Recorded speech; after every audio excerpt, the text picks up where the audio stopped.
Today we're diving into another dash cam review here on techgooch, this time from VAVA.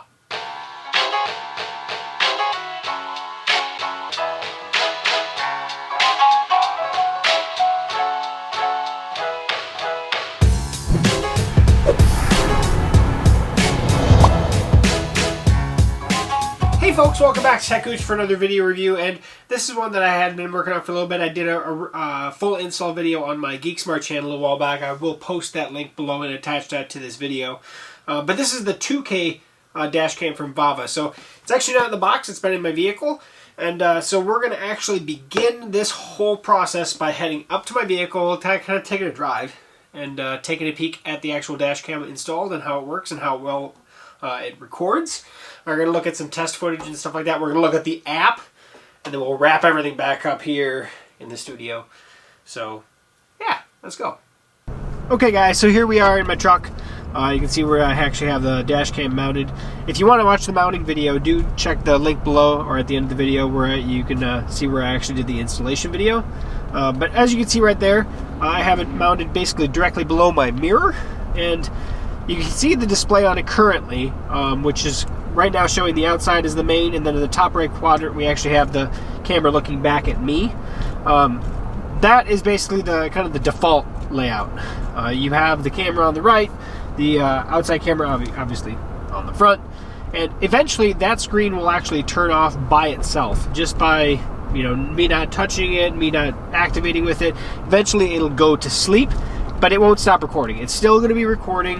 There's going to be lights blinking here. You can actually see, if you can kind of pay attention there, you can see a light blue light kind of blinking right now. So that will eventually go to sleep by itself. The screen will. Sorry I had to stop it there. I was going around a corner. I didn't want the camera to spill over. So on the bottom there are these 4 buttons here, and then there's a far button right underneath the camera here. This far one right here, as far as I can tell, all it does is it allows you to turn off, basically change the camera settings for off or just the outside view, and then you can go over and switch over to outside and inside view, and that's all it does. So you just click it and it switches between those 2 modes. And then I'm going to actually stop here in a second, and then I can show you what the rest of these do. That way you can understand exactly what the 4 buttons do. You can get to most of the settings from the camera. The app tends to be an easier way to change a lot of the stuff, and we're going to go through the app down in the studio. I'll actually take the dash cam out and we'll actually plug it in. We'll do it down in the studio. It's a lot easier and better lighting too. So let me pull over here real quick, and then we'll show what the buttons do. Okay, so vehicle's still running, everything. We have everything going here, so you can kind of see I turned the dash cam toward you, so it's a little bit easier for you to see and try to get you a little closer. So we have these 4 buttons on the bottom, and basically, if you see the little red dot here, if I actually click on the one that's underneath that one, I can actually get to more menus as well. And basically, you can just kind of cycle between those 2 menus with the far one. So these 3 here are going to be your options. If we actually go in here, we can actually go to the setting option, go into settings, we can go to general settings, and then you can see there's 2 arrows. We can click through and go to system settings or advanced settings. Let's go to system settings.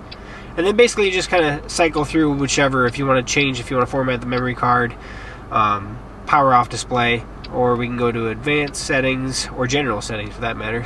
Advanced, we can see the parking mode, G sensor, driver fatigue, mic.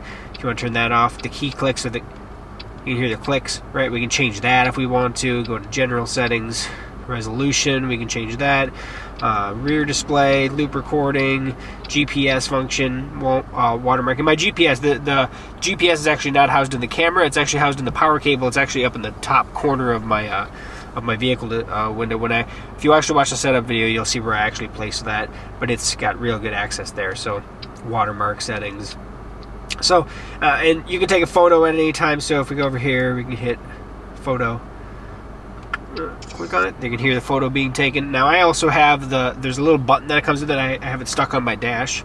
I can click there, you can hear that. I just click that button on my dash anytime, and that takes a photo, but it also saves a point so that you can go back to it later, and then it doesn't loop over that point either. So if some big thing happens, you can click that button and it kind of saves it. So a lot of people have been asking, because I guess the early models, when they first came out with this kind of ball head mount, I guess the early ones, sometimes they started loosening up over time.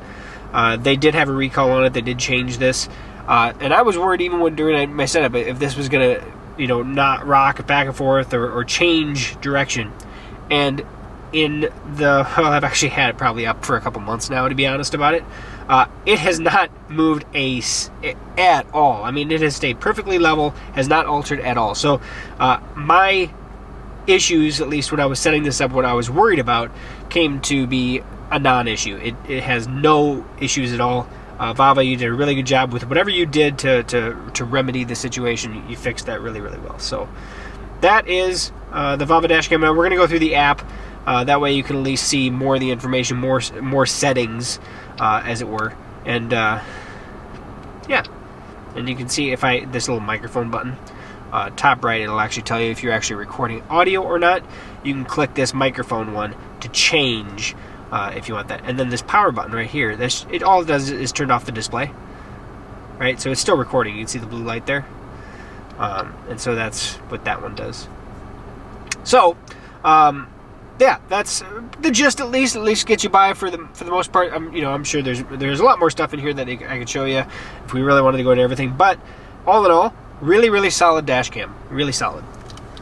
Okay, so we're in the app now. I have the dash cam down here right next to the table for us, and we're going to go ahead and go into it. So I am connected via Wi-Fi to the actual camera and the VAVA dash app there. Now, the password is 123456778. So if you haven't watched the setup video, that's what that is. VAVA dash app, we're going to open up the app itself. And we are going to hit Control Dash Cam because I've already set it up, so it's already connected for it.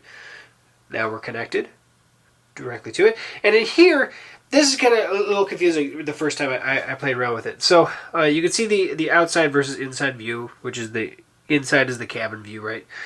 We can take a photo or video. If we actually hit the play button, you'll only see certain things in here, I guess, but you can basically kind of scroll through some of these things. But if you want to get to the whole picture, you actually don't do it here. You actually back out, and then we go to album. And here we can see snapshots, but also the loop, which is obviously everything that's on the actual memory card that's on the camera, because it's looping through. And so you can go back in time, essentially, right? And depending on when you set it up, how big the loop files are, that's going to be all in here. But, oh, great. So we can go through the entire loop section here and actually go through all the videos if we'd like. We could take a peek at any specific one, whether it's... let's go to something newer, I guess.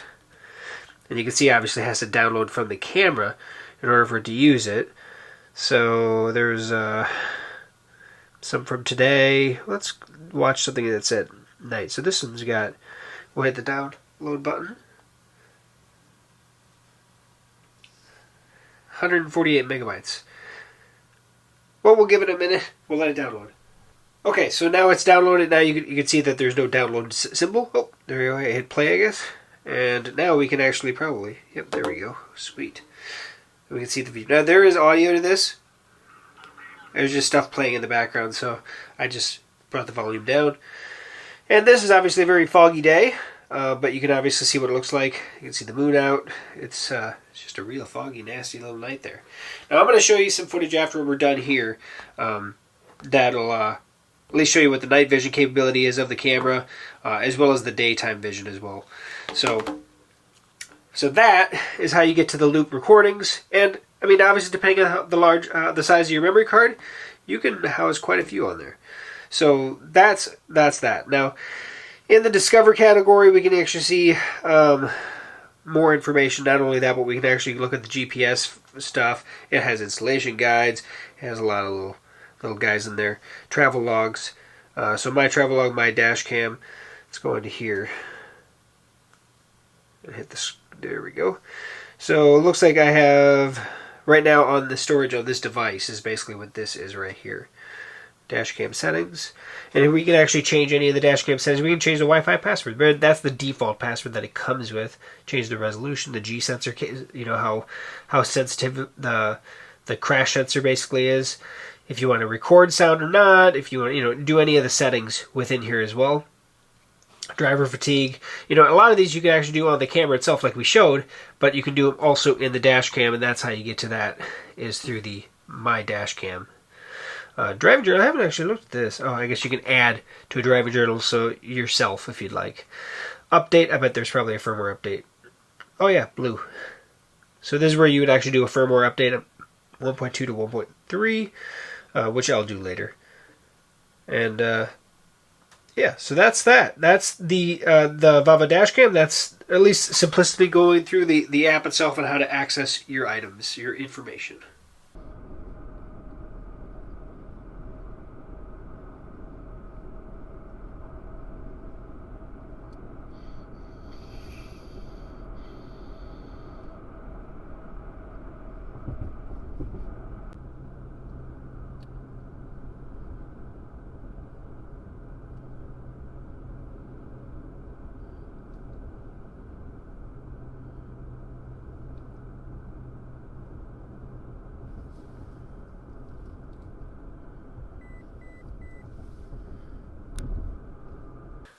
Now, for what it is, this dual camera dash cam, it works pretty good, to be honest about it. The night vision out of the outside or the front facing camera, oh geez, the front facing camera, I thought was actually pretty good. Now it is color, it's not infrared, right? And so you don't get any bounce back off the glass. But I thought it actually is pretty decent. The inside camera, which does have infrared, and it will go into infrared mode when necessary, also not bad. Obviously not as high quality as the front-facing, but it's also a 1080p versus a 2K censored camera. Does work with 128 gig memory cards. Has the built-in GPS, so it not only tracks your location, but it tracks your speed too. And you can adjust those settings, but you can have basically imprint right on the bottom. And if you watched the footage that I showed just a little bit ago, you probably could see that as well. The display that's on here is a 2-inch display. It has sensitivity or an accelerometer built into it, so it can know if you do get into an accident. And the biggest thing, like I said before, is I was worried more about that it would move. Now I have a Toyota Tacoma truck. I do have pretty good suspension in it, but it does rock quite a bit because it's an off-road package on it, and it has never even moved a little bit.